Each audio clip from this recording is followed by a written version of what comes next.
we begin, a few points from me. This meeting will be held in a hybrid format with some members in the Senedd chamber and others joining by video conference. All members participating in proceedings of the Senedd, wherever they may be, will be treated equally. A plenary meeting held using video conference in accordance with the standing orders of the Welsh Parliament constitutes Senedd proceedings for the purposes of the Government of Wales Act 2006. Some of the provisions of Standing Order 34 will apply for today's plenary meeting, and these are noted on the agenda. And I would also remind members that standing orders relating to order in plenary meetings apply to this meeting and apply equally to members in the chamber as those joining virtually. The first item on our agenda this afternoon is questions to the First Minister, and the first question is from Dawn Bowden.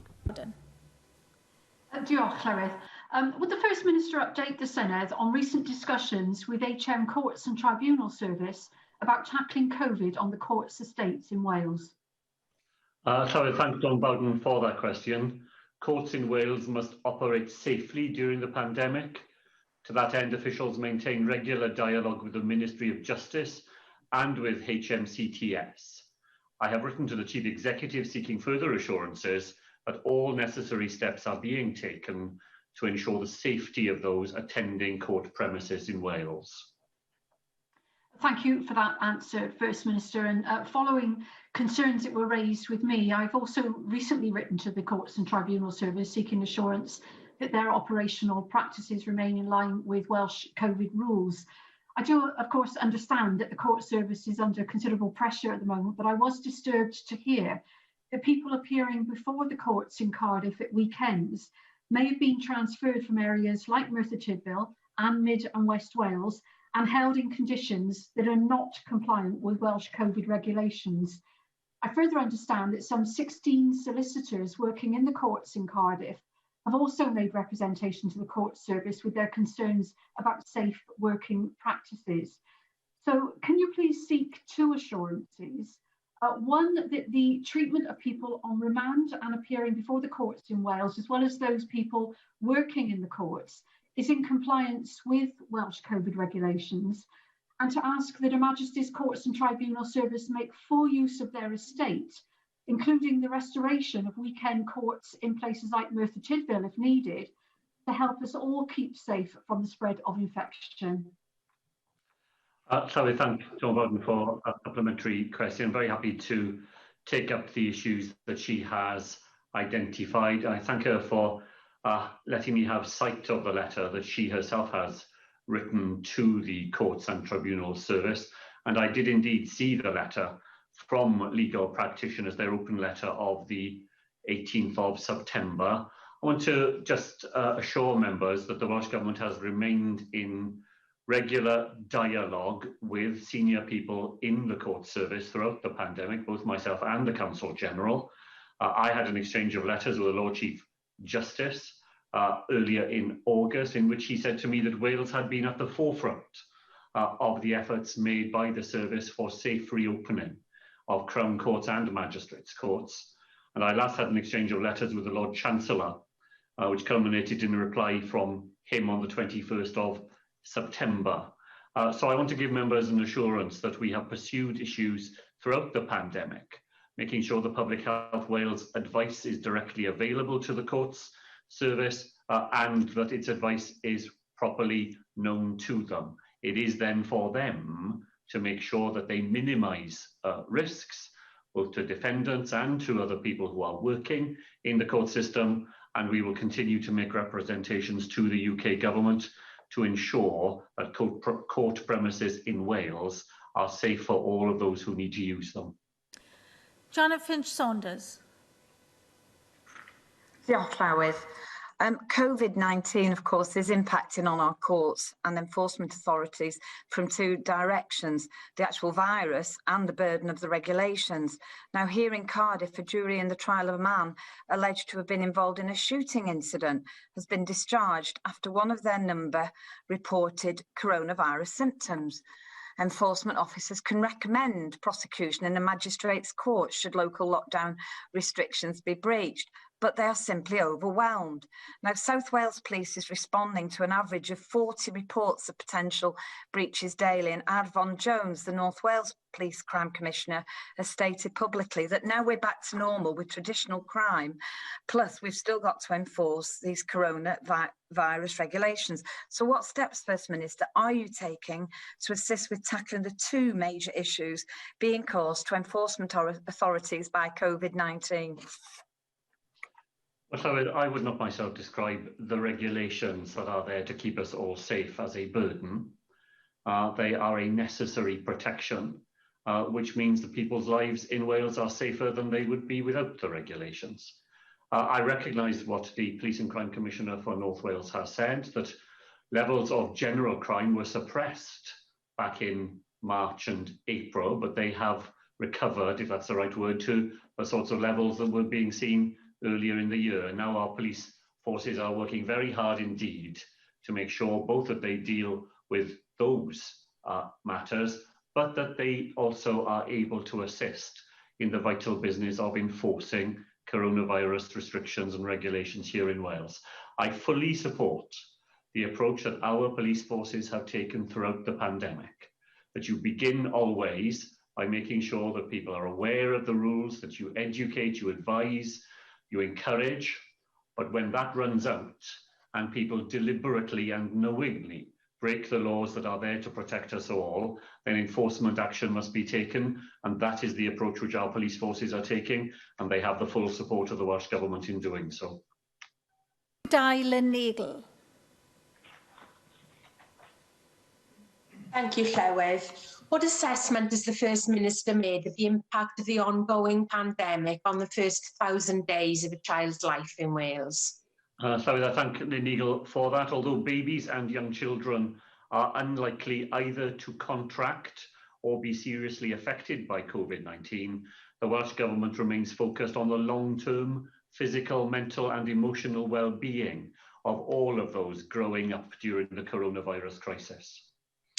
First Minister, the evidence is unequivocal that the first 1,000 days of a child's life from pregnancy to age 2 lays foundations for a healthy and happy life. The recent Babies in Lockdown report from the Parent Infant Foundation highlighted the stark impact that COVID has had on families and babies, and also that families already at risk of poor outcomes have suffered the most, coronavirus entrenching disadvantage yet again. We know that in Wales, concerns have been raised about restrictions on the involvement of partners in pregnancy and labour, as well as the impact of reduced health visiting services on perinatal mental health and breastfeeding rates. Given that we face a prolonged period of restrictions this winter, what steps will the First Minister take to ensure that the first 1,000 days of a baby's life is really that fundamental opportunity to build good physical and mental health for life? Thank you. Thank you, Llywydd. Well, of course, I agree with Lynn Neagle about the importance of that first 1,000 days when children's brains are growing faster than they will at any other time in their lives, and when those very important attachments are being laid down that will form the basis of emotional well-being over the rest of their lifetime. As Lynn Neagle will know, in the early days of coronavirus, there were disruptions to the sort of services families and children could rely upon, both because staff themselves were falling ill as a result of coronavirus, and because health visitors, for example, had to be redirected to help in even more urgent parts of the health service. The good news is that all health visitors have now been repatriated, and those services that matter so much in the lives of those young children are being restored. They're not 100% back to where they were before because coronavirus hasn't gone away, but nevertheless, the efforts that are needed in the way that Lynn Neagle has set out, I know are well understood and are being acted upon in our social services and in our health services. And Llywydd, there are still some remarkable success stories, considering the pressures that everybody has been under. Immunisation rates in Wales during the first 3 months of this financial year, so the 3 months when the coronavirus crisis was at its greatest, the 3-dose 6-in-1 vaccine for infants went above 95% during that quarter, and the MMR first dose for 2-year-olds increased to above 95%. So despite all the difficulties that people were facing, and we know that people were reluctant sometimes to come forward for treatments in that very difficult period, there is evidence of the continuing success of services for young people in those first 1,000 days. Laura Ann Jones.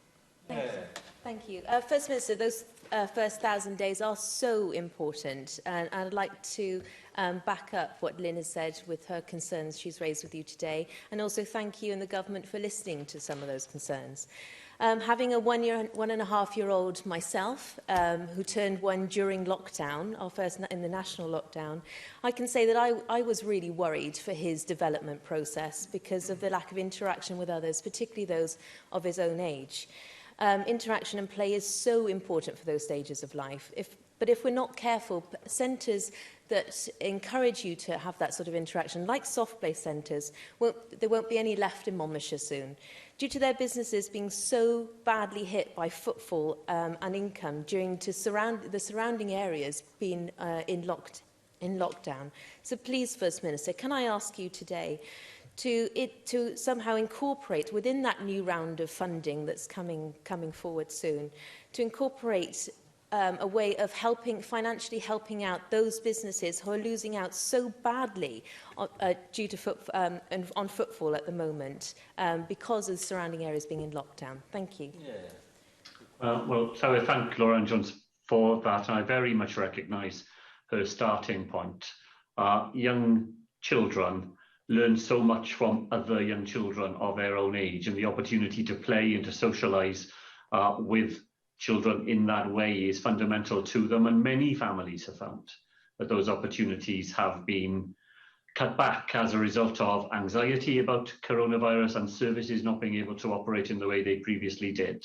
The issue of businesses just across the border from local lockdown areas is a matter that the member raised with me, I know, last week. I promised then I would talk to my colleague Ken Skates about the points that she raised, and I've had an opportunity to do that. And I'm pleased to be able to report to her that the Economy Minister is ensuring that the sums of money we have set aside during phase 3 of the Economy Resilience Fund that were designed to help businesses in lockdown areas, that there will be flexibility to allow businesses just across the border who are affected by those lockdown measures to take advantage of that fund as well. And I thank her again for raising that point with me. Questions now from party leaders. First of all, this week, Leader of the Welsh Conservatives, Paul Davies. Diolch, Llywydd. First Minister, yesterday one of your health ministers warned that a second national lockdown could be introduced here in Wales. Does this mean that the Welsh Government's current approach to implementing the current lockdowns has been a failure? So is no more than the Prime Minister's announcement of a new 3-tier system in England was a measure of failure in England. It's a facile point to make.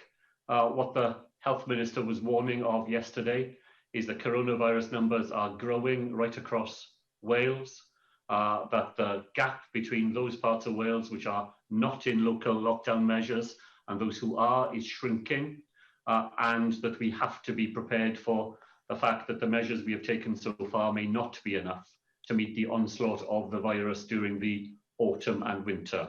The Prime Minister moved to change arrangements in England yesterday because of the upswing in virus there. We will do the same in Wales if we need to do it here.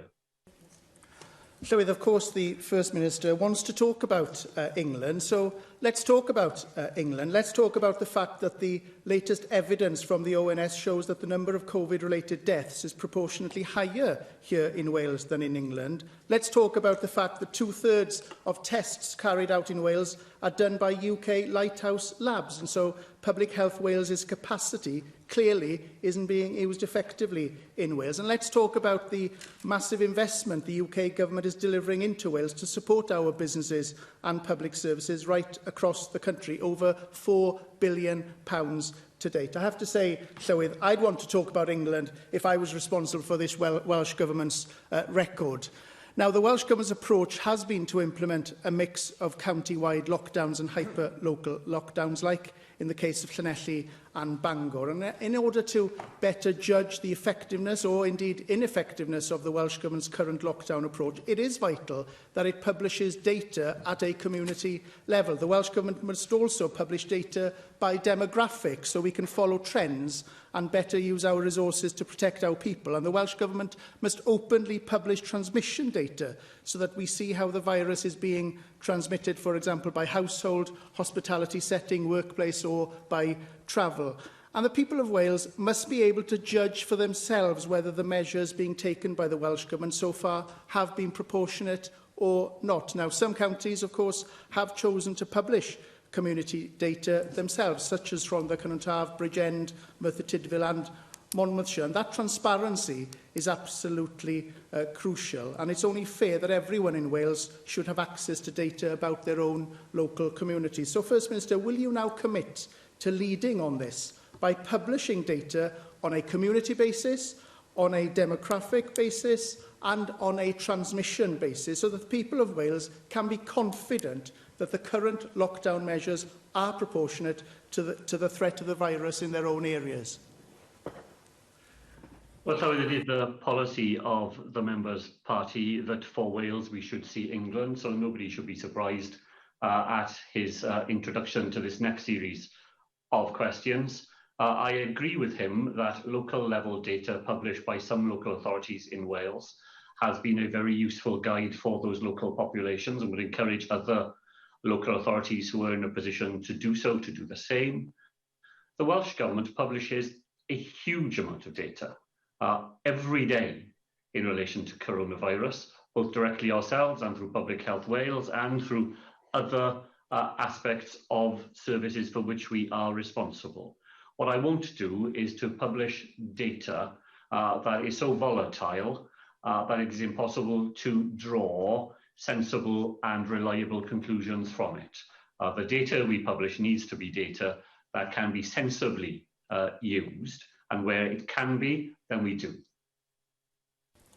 Well, First Minister, you say that you, as a government, publish the data, but that's not the case, though, is it? Because Vaughan Gething has already made it clear that the Welsh Government won't publish more localised data to keep people in Wales more informed, because on the 25th of September, he said he doesn't want to provide a running commentary. You're saying one thing, and Vaughan Gething is saying something else. Clearly, you are not singing from the same hymn sheet as a government, First Minister.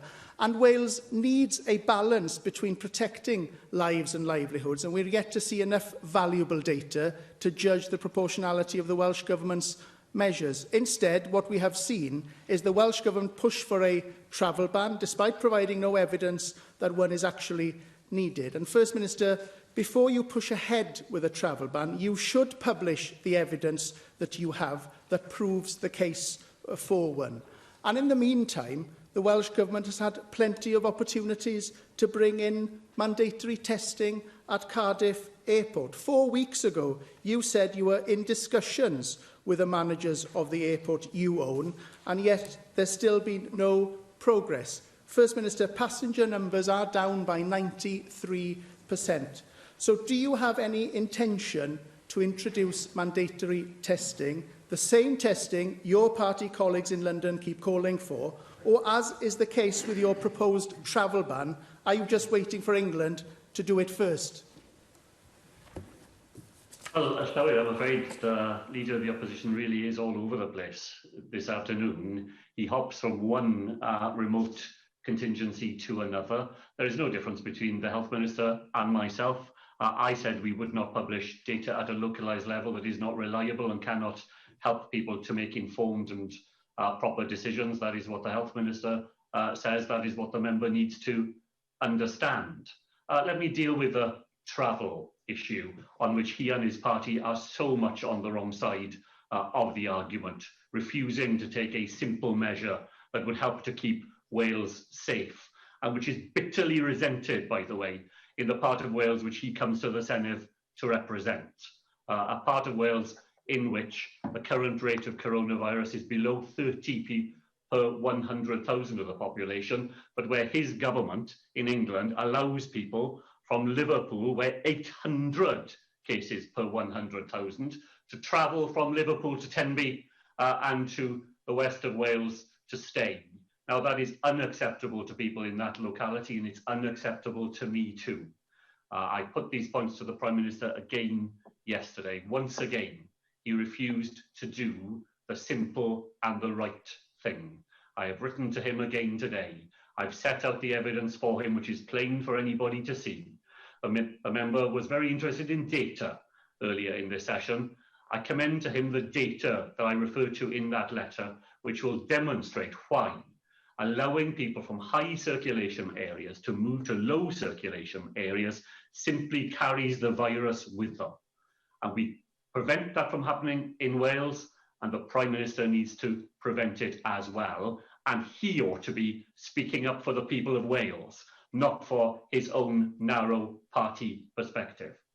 As for the airport, we continue in discussions when it is possible to have a system that does not lead to long delays with people at the airport waiting for tests to be carried out. And he may think that that's easy to bring about. I can tell you, having read all the information, it's not. There are ways in which we can tackle that problem. We're very close to agreeing it. And once we do, then we will make sure that people arriving in Cardiff Airport are able to be tested and tested rapidly, so that where they're able to, they can resume their daily lives. Arweinydd Plaid Cymru nawr, Adam Price. Diolch, Llywydd. 3 weeks ago, the Strategic Advisory Group for Emergencies, SAGE, advised that a combination of interventions would likely be necessary to bring R for coronavirus below 1. Among the measures that it said should be considered for immediate introduction were a circuit breaker, a short period of lockdown to return incidents to low levels, the closure of all bars, restaurants, cafes, indoor gyms and personal services, and all university and college teaching to be online unless face-to-face teaching is essential. Can you confirm, First Minister, that you were privy to this information 3 weeks ago? And with R in Wales and currently at 1.37 and with the number of new cases reported today at 764, why have you decided not to implement the SAGE recommendations when you have said consistently that you would be guided by the science? Well, Llywydd, SAGE advice comes to the Welsh Government via the TAC committee. It doesn't come unmediated because SAGE advice is dominated by the need to provide advice to the largest of the 4 UK nations. That's why we have our own technical advisory cell, and SAGE advice comes to me via that cell, and we've not yet been advised by TAC to implement a circuit breaker system. But I do take the arguments in favour of a circuit breaker period seriously, and in the COBRA meeting yesterday, I asked the Prime Minister for an extra special COBRA meeting specifically to discuss the circuit breaker idea. I think it's an idea that will need further examination and needs to be shared in perspectives between the 4 UK nations. I repeat that call to the Prime Minister in the letter that I've written to him today. Let's look at the evidence from the Technical Advisory Cell that you referred to, First Minister. I mean, on the 18th of September, it said a package of non-pharmaceutical interventions on a local and national scale may be needed to bring R below 1. An earlier and more comprehensive response is likely to reduce the length of time for which they're required.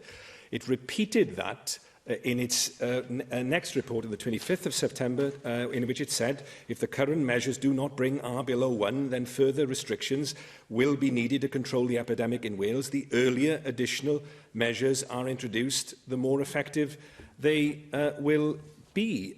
Your Labour colleague at Westminster, Jonathan Ashworth, has said today that the inaction of the government in light of the Sage Papers is alarming, and that the Labour opposition would have followed the scientific advice and implemented a circuit breaker weeks ago. Keir Starmer said yesterday that the Prime Minister in these circumstances has to act quickly and decisively. But doesn't the same also apply to you, First Minister? Well, Llywydd, I believe we have acted quickly and decisively. The local restrictions that we have in health protection areas in Wales go beyond what is required in England, even in the Tier 3 measures that the Prime Minister has published. And over the weekend, we had to move again to impose such local restrictions in another area of Wales, in Bangor, in North Wales. So I believe we do act quickly, we do act decisively. I want to be clear with members, as with people who live in Wales, that if the position we face continues to deteriorate, if the number of cases of coronavirus continues to go up, if we continue to see an additional flow of people into our health service, as we have over the last week. So 4 weeks ago, the number of beds occupied by people with suspected or confirmed coronavirus in our hospitals was around 200. This week, it's around 500. If we continue to see those numbers rise in that way, then further measures will be needed. One area where we do need quick and decisive action is in relation to travel from areas of high infection that you've already referred to.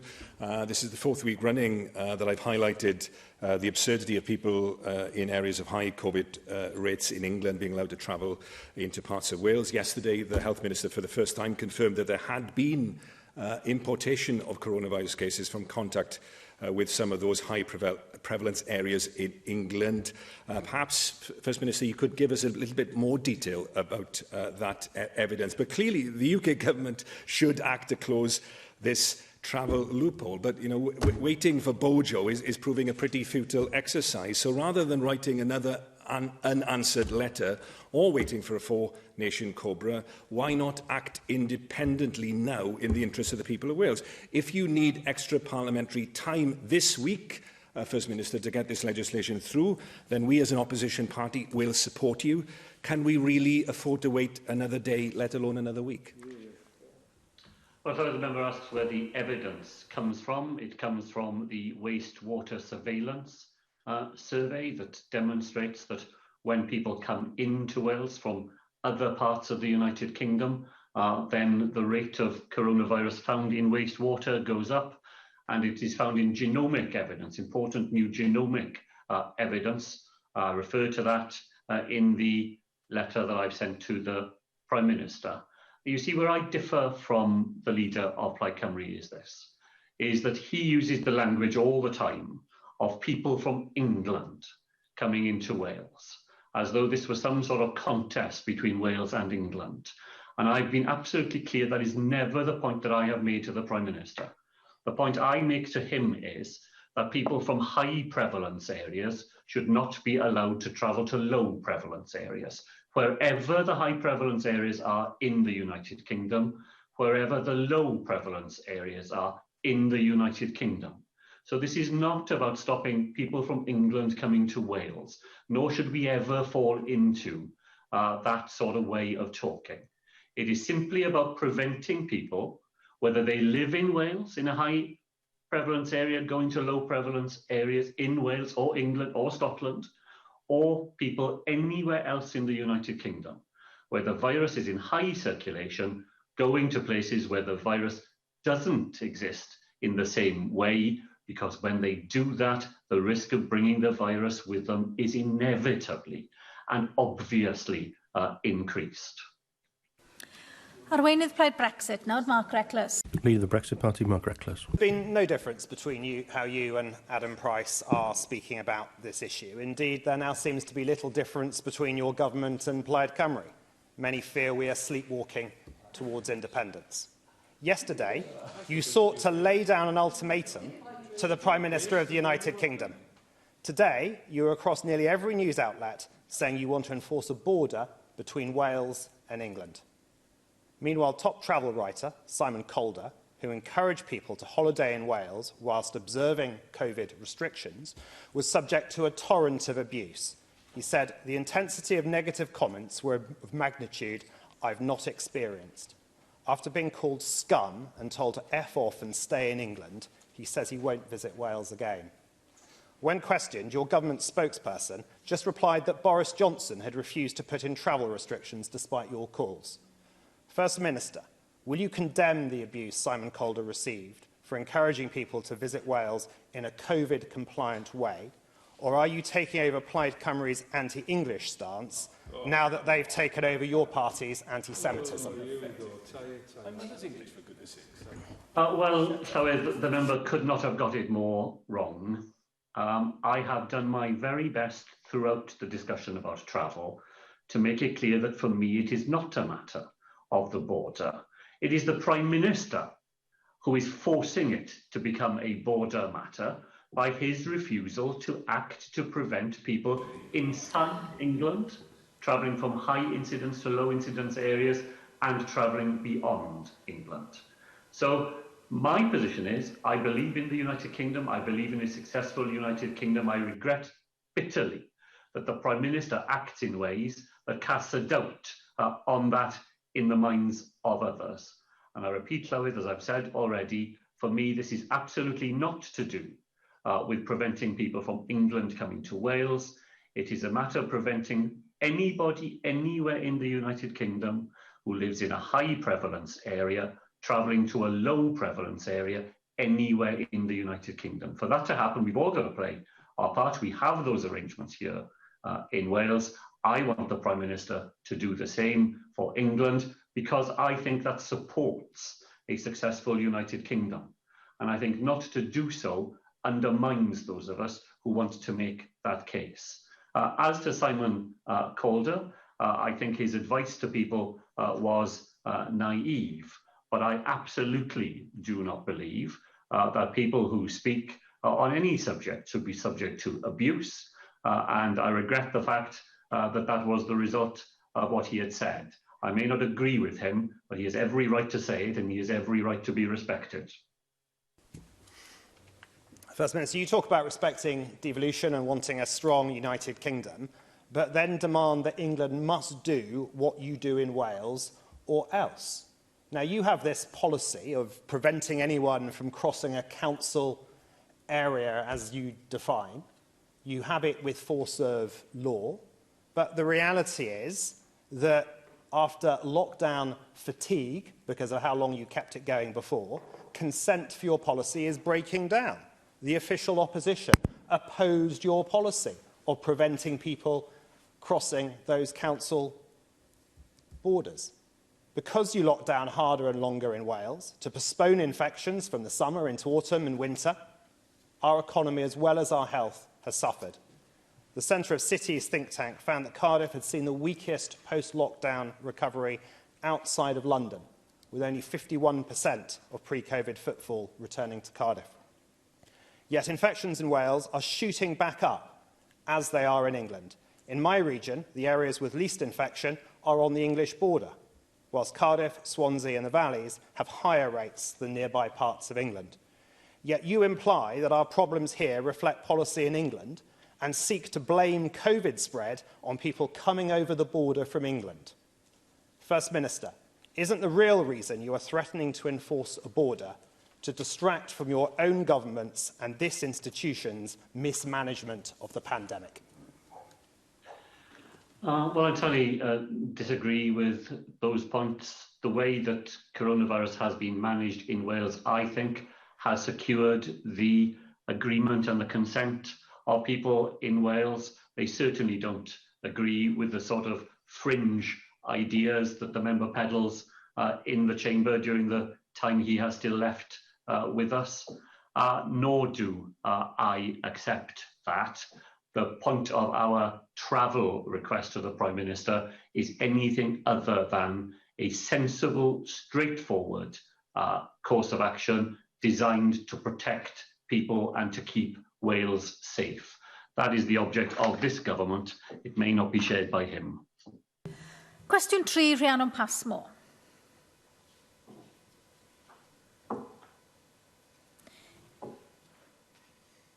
you're not unmuted, Rhiannon Passmore. Can't be heard. Yes, carry on. Thank you. Will the First Minister, provide an update on Wales COVID-19 testing capacity? Thank Rhiannon Passmore. Llawer capacity issues at the UK Lighthouse Laboratory network have impacted on the Welsh testing system. The situation is improving and needs to do so further. In the meantime, we have increased capacity and use of Welsh laboratories. Diolch, First Minister, thank you for that. Wales' first specialist COVID-19 lab in Gwent is due to open this month, and I would like him to join with me in thanking all of our dedicated staff working across Wales flat out within them. The hope is that the new Lighthouse facility will process 20,000 tests a day. And as the First Minister has already alluded to, these Lighthouse labs are managed by the UK Government and run by private firms. Will the Welsh Government ensure that this site and Public Health Wales are dedicated to working together to increase a faster volume and turnover of testing for the Welsh populace? Furthermore, the announcement last week that the Welsh Government would create local testing sites at Wales universities in Cardiff, Swansea, Pontypridd, Bangor and Aberystwyth is also to be welcomed. So, First Minister, what further possibilities are there for the Welsh Government to increase that testing capacity, and what possibility is there of locating a testing facility within my constituency of Isfahan? Thank you. Shall we thank Rhiannon Passmore for that? She's right to say that the new centre at IP5 became operational on the 5th of October. It's already able to process 10,000 tests a day and will be able to process 20,000 tests a day when fully operational in the next couple of weeks. So that will further boost our lab capacity, the resilience of our system, and will help us to go on improving turnaround time. So I'm very pleased to be able to give that reassurance to the member that we are using that opportunity as we are using the £32 million the Minister for Health was able to make available to Public Health Wales to provide 24-hour working in regional labs in Swansea, Cardiff and in Rhyl, and 6 new hot labs situated in acute general hospitals. The local test sites at universities, the one in Treforest opened on the 25th of September, the one in Swansea opened earlier this week, the one in Bangor will open on the 16th of October, in Cardiff on the 16th of October, in Aberystwyth on the 19th of October. So once again, we are moving rapidly to make sure that those local testing facilities are available. And I want to give the member an assurance that we would use our mobile testing units as well, so that if there were a need for additional specific site facilities in her constituency, were that to become necessary, then we have the facilities and we have the experience of moving them rapidly to those places where they are most needed. Andrew Arty Davis. Thank you, First Minister, for that answer. If I wanted a more detailed response in relation to your letter to the Prime Minister, I could now go to the media, because I see they're actively tweeting out that letter, and we as Assembly members haven't seen the scientific evidence that you've attached to it, which is highly regrettable and disrespectful, I'd suggest to you. Also, when it comes to SAGE's advice, when it comes to travel restrictions, it says that they would have a low impact and they have moderate confidence that they would be successful.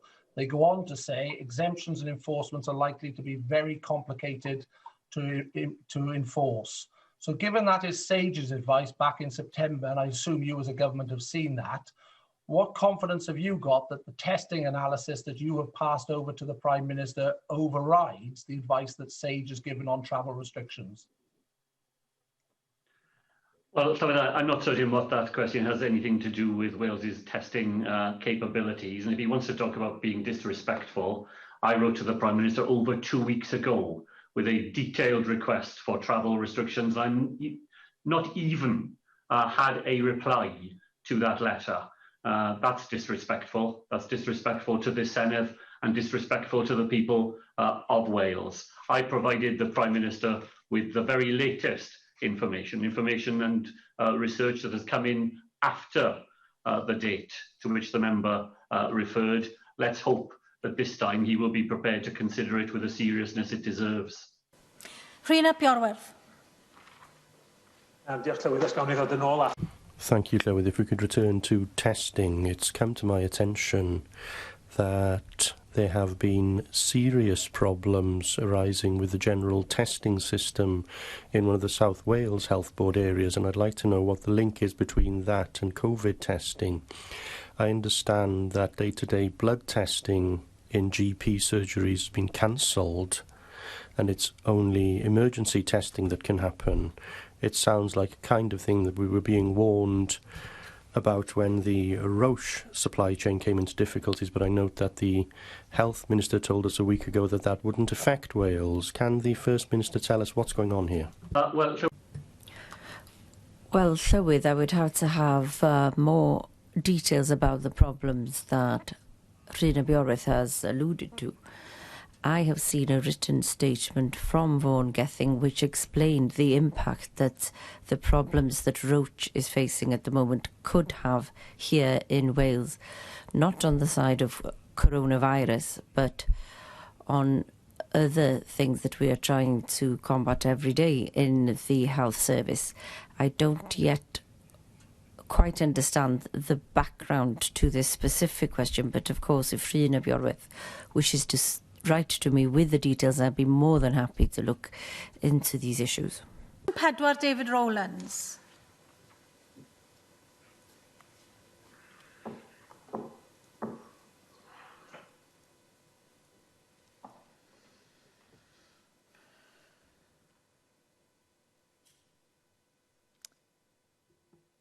Carry on.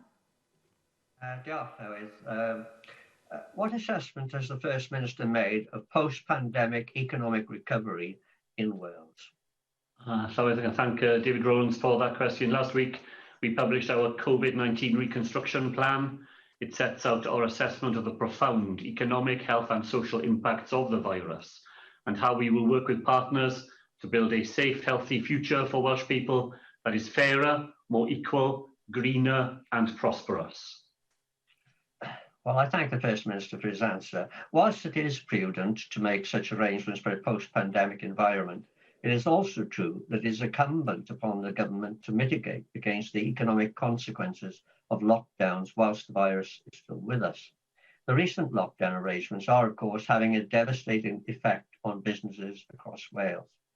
However, Minister, I do not want to question the merits or otherwise of the overall lockdown measures, but in the absurdity of the recent restrictions where we are not allowed to travel from one local authority to another. There are parts of South Wales where you cannot quite literally cross the road or go to the end of the street, because in so doing you would be passing from one authority into the next. How can the Minister and his government justify such ridiculous restrictions? And why is it necessary to prevent people travelling from one authority to the next when both are in lockdown and have similar COVID figures? And yet, for work purposes, people can travel into Wales from COVID-racked cities like Liverpool. First Minister, it's important that we bring the people of Wales along with us in these very troubled times. Is it not true that such nonsensical restriction rules will not help us to achieve this? I've already said several times this afternoon that the answer to people being able to travel into Wales from higher coronavirus areas beyond Wales, that the answer to that is to stop it from happening. It's not a nonsensical restraint to say to people that they shouldn't travel outside their own local authority area, because the more people we see and the more travelling we do, the more the virus spreads. And the restrictions are designed to try to bear down on the fact that coronavirus is rising in so many parts of Wales. If we are able to do things in those parts of Wales where the measures we have taken so far are having an effect, then I want to offer people in those parts of Wales hope that their actions are bearing fruit. And if we can do anything in the area of travel, that I think is one of the first things that we would be likely to be able to offer. But the context that we are all operating within is one where the skies are darkening. And I'm afraid that everything we do has to be tested against that basic fact of contemporary life in Wales. Coronavirus is on the march again. It is reaching deeper and further into communities. It is driving more people into hospital. It will lead to greater use of our ICU beds. And very sadly, because this is a deadly disease, more people will die. And the restrictions we're asking people to live with are all designed to try to keep them, their families and their communities safe. And there's nothing nonsensical about that. Sir George. First Minister, your aim of having 30% of people working from home is very laudable. However, to work from home, you almost certainly need to have a decent broadband connection. I have constituents who want to work from home, but can't, as they don't have adequate broadband, meaning they have no other option but to travel to work. How are you going to achieve your aim, First Minister, of home working when you have failed to deliver your 2011 manifesto commitment of delivering superfast broadband to all premises by 2015? Well, sorry, thanks to the Welsh Government and its investment, thousands and thousands of households in Wales now do have access to superfast broadband, and they certainly would not have had it without the intervention of the Welsh Government in this non-devolved area. Now, it's only a week ago that the leader of the Members' Party was telling the people in Wales that he would prevent a future government led by himself from spending money on non-devolved responsibilities. So those families who've had the advantage of superfast broadband because of the way in which the Welsh Government has had to spend money on an area where his government is responsible will find that those advantages are no longer available to them in the remote possibility that his party might be in government here in Wales. So we will continue to invest, we will continue to ignore the advice of the leader of the Welsh Conservatives, we will put money into this non-devolved area, and more families in all parts of Wales, particularly those who are the hardest and the most expensive to reach, can know that in Wales they have a government that is prepared to act on their behalf. Question 5, Neil McAvoy. Diolch, Llywydd. Will the First Minister make a statement on cladding fire safety in Wales in light of revelations that fire safety certificates were fraudulently signed for blocks of flats in Cardiff and beyond? So if fraud is a matter for the police and trading standards departments of local authorities, reports of fraud in fire safety matters are currently being investigated by them. Okay, nice sidestep there. Thousands of people in Wales are now living in unsafe flats, which are worth nothing. They can't sell them, and they live there knowing that if there is a fire, then we'll be looking at a Welsh Grenfell. They're being absolutely rinsed at every opportunity. Insurance is through the roof, the service charges are rising, and some are even having to pay for fire safety inspectors to be on site at all times. This is a situation that really needs to be resolved. But when the residents of Victoria Wharf wrote to you about their block, they did not even receive a response from you. In Glasgow Harbour, the developer Taylor Wimpey is paying £30 million needed to replace the dangerous cladding there.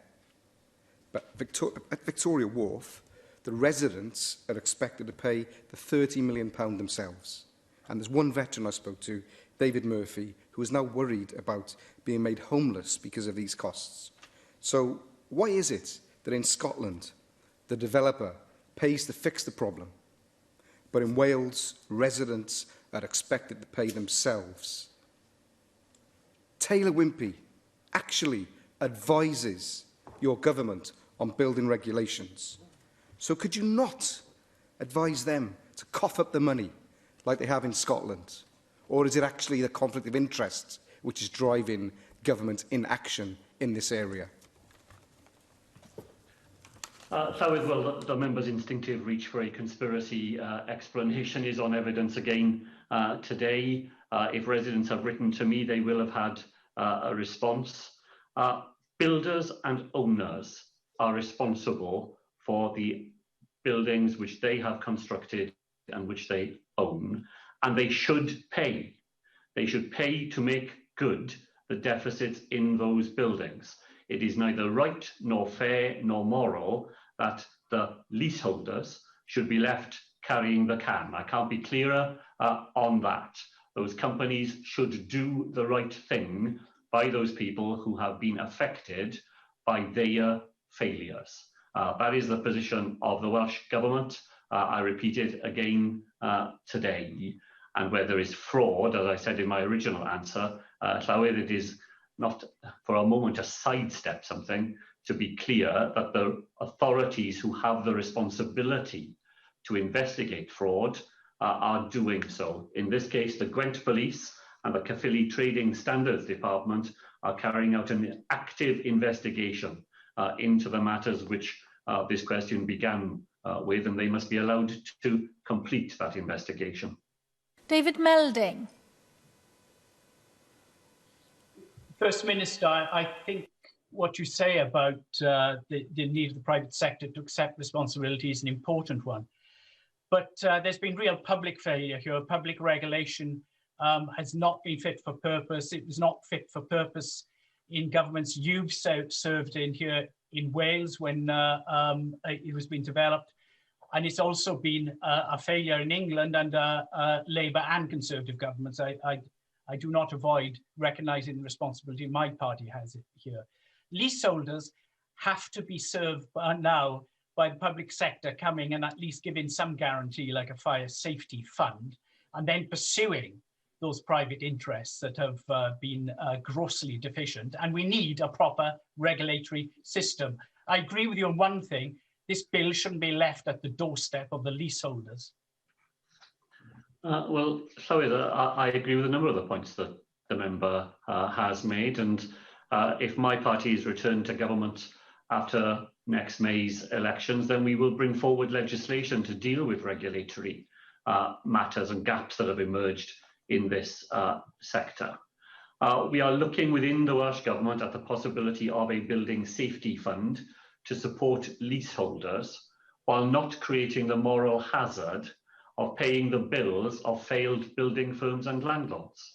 To do that would simply be to remove the responsibility from them and to encourage irresponsible behaviour in the future. But we are looking at ways in which leaseholders themselves could be supported. And I know that my colleague, the Minister with responsibility for this, has a meeting on Thursday of this week to continue to find a way in which we can meet their needs while not creating, as I say, the moral hazard of bailing out people with public money from the private responsibilities that they ought to discharge. Question 6, Angela Burns. Diolch, Llywyd. How does the First Minister ensure that Welsh Government spend provides value for money? Thank Angela Burns, sorry for that question. Amongst the measures taken are mandatory finance training for all staff within the Welsh Government and additional intensive training for all senior staff. Securing best value for public money underpins the comprehensive guide Managing Welsh Public Money, which deals with all aspects of our financial management. An interesting response, and I ask this question because there are a number of areas where there does not seem to be value for money for the Welsh taxpayer. The Sustainable Management Scheme clearly states its aim is to support collaborative action that improves natural resources. The scheme has just received a further allocation of £3 million, despite the fact that only £6 million of its previous £25 million allocation has been spent to date, and the £3 million has been awarded despite the fact that the scheme has not been evaluated. Another example is the Enabling Natural Resources and Wellbeing Scheme. It has a budget allocation of £26 million. In September, a further £16.5 million was given to that scheme, and yet not a single penny has been spent, and there has been no evaluation of the scheme. First Minister, can you explain to me how these kind of awards, with this lack of oversight or intent to actually use the money as per the awarding requirement, shows and demonstrates value for money for the Welsh taxpayer? Well, I don't see how the member draws the conclusion in the second part of what she said from the evidence that she provided in the first part. This government provides 11,000 grant award letters every year to over 400 grant schemes. All grant schemes have evaluation built into them, and many of our grant schemes in this extraordinary year have not been able to spend money in the way that they had originally intended. The member will know that it was a key priority of this government in last year's budget making round to make biodiversity schemes across the Welsh Government properly funded. We found another £140 million for the sort of sustainable and enabling schemes in the environment to which she referred. Quite a lot of that money has not been capable of being spent during the pandemic. But we are looking wherever we can to restore those schemes alongside the third sector organisations that we rely upon so much in this field and who have had their own ability to raise their own funds and to put staff into the field made far more difficult by the pandemic. So I want to give her an assurance. Those are very important schemes to this Welsh Government. We are looking to find ways of continuing to fund activity that is safe and that can be carried out by people in a coronavirus environment. A number of those schemes were sadly set back over recent months, but where there are new opportunities in the remainder of this financial year to recover some of that ground, that is exactly what I am encouraging my ministerial colleagues to do, and to find ways of working with our partners in the field in order to achieve that. Cwestiwn 7, Rhina Piorwerth. Thank you, Llywydd. Will the First Minister provide an update on COVID-19 in Ynys Môn? Thank you very much, Llywydd. The number of confirmed cases of COVID-19 on Ynys Môn has been low for a number of months, but in the last week, case numbers have increased. A local surveillance and response group is coordinating action on the ground and reporting regularly to the Welsh Government. Thank you for that response. When Bangor went into higher state of restrictions, one business contacted me immediately asking whether they could go into the same restrictions because of the support available to businesses with higher restrictions. But on so many levels, businesses in my constituency are suffering in the same way without those restrictions. I'm worried about the effect on Edinburgh Wooler Mill, the Pringle shop in Llanfair Pwll and Peacocks in Holyhead, and Sign Mad Company, Always Aim High, who can't carry out any business activity at the moment, are suffering terribly. There are hospitality businesses suffering. There are businesses and the self-employed who haven't been able to access support under stages 1 or 2 of the Resilience Fund and are desperate for support. And Business Wales, which is an agency of Welsh Government, has referred at least 2 businesses to my office to seek support and help. So, First Minister, can we have a commitment, one, that there will be a renewed attempt to identify what's required for those facing the gravest economic problems because of failure to access help to date, and 2, that the Welsh Government will seek to ensure that support is extended to all areas, not just those who are facing higher levels of restrictions? Before the First Minister answers that question, I'm aware that there is some difficulty with the translation at the moment that's related to our ongoing broadband connection problems. I'm assuming that the First Minister did understand the question without the need for translation, but we will be looking into this matter further. So the First Minister to respond. Llywyd, I'll respond in English to the questions in that case. And I want to just give an assurance to Rhina Piorwerth that when over the weekend we were taking the difficult decision to impose local restrictions in the Bangor area, we had around that table many local services and bodies able to reflect on the impact that that would have on Ynys Môn in particular. We followed that up yesterday with a meeting involving the leader of Ynys Môn local authority to make sure that we could hear directly from her of the likely impact of those Bangor restrictions on the island. So it was We were aware of it from the very beginning as an issue and have followed it up since. I think Rhys ap Iorwerth will have heard my answer to Laura Ann Jones earlier in the afternoon about flexibility in the funds that we are providing to local lockdown areas, to neighbouring areas, where the impact of that spills over into those localities. That will certainly be the case in Ynys Môn. And once again, I'll make sure that in discussions that I will have with my colleague Ken Skates, that we find ways of making sure that the necessary help to firms directly affected on the island because of the Bangor restrictions, that is taken properly into account. Finally, question 8, Leanne Wood. What is the Welsh Government doing to help people in the Rhondda overcome the impact of coronavirus? Thank Leanne Wood Llywydd for that. As we set out in our reconstruction plan, we are committed to a reconstruction that works for the people of Wales, including the Rhondda, by addressing the issues that matter most to them: unemployment, entrenched inequalities, affordable housing, revitalising our town centres and supporting the foundational economy.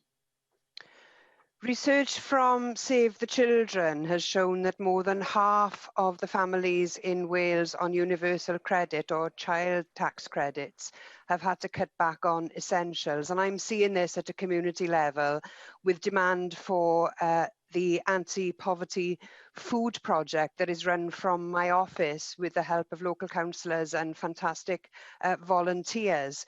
Will you provide more support for struggling businesses and families? I'm sure you support the calls on the UK government today from the TUC, and I'm sure that you will also share my pessimism about those basic demands for workers' rights being met.